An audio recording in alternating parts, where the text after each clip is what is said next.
Welcome to Scholarship Explore. In today's video, I am going to share some information about UNESCO World Heritage Professional Forum 2024, and it will be held in India. It's a fully funded program, so the students and professionals who have background in history, biodiversity management, biology, conservation, ecology, environmental resource management, architecture, archaeology, anthropology, or any other like management, sociology, urban planning, teaching, anyone can apply for this.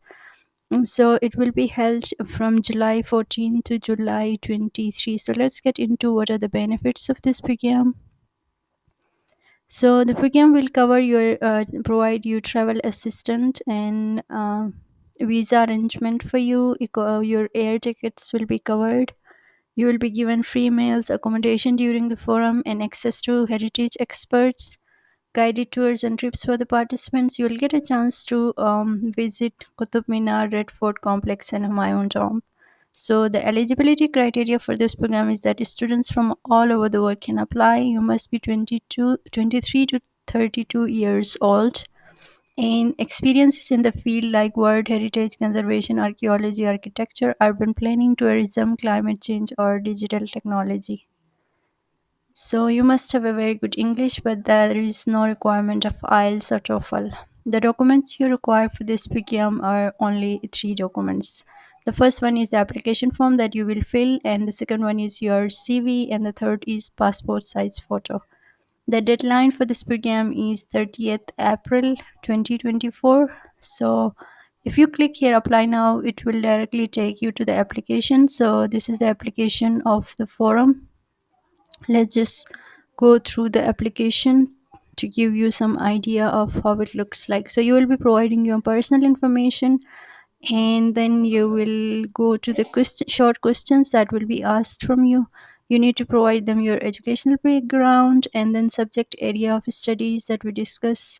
English proficiency, you just have to rate your English whether you're a beginner, intermediate, advanced, or native. Then how you rate your English listening proficiency, you just have to rate yourself. And then you will go to the motivational part where you will answer few questions like propose a youth-led project idea that you may already be working on or tend to develop.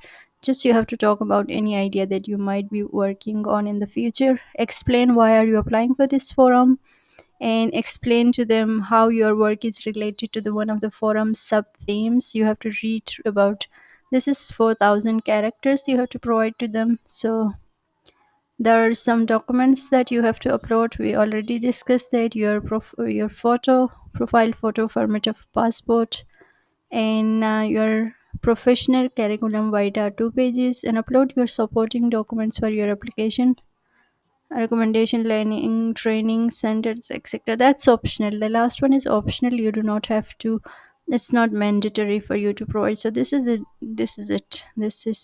application that you have to submit. But I would recommend you to go through the details and they have provided here. Let me go back and show you. So when you scroll up to the top, you can see here they have call for applications. You just click this one and read through it because they talked about the themes. So there are themes on about this program, so read about that. So I will also give the link of this forum application in the description. Go through that and apply for this. Thank you guys, have a good day, bye.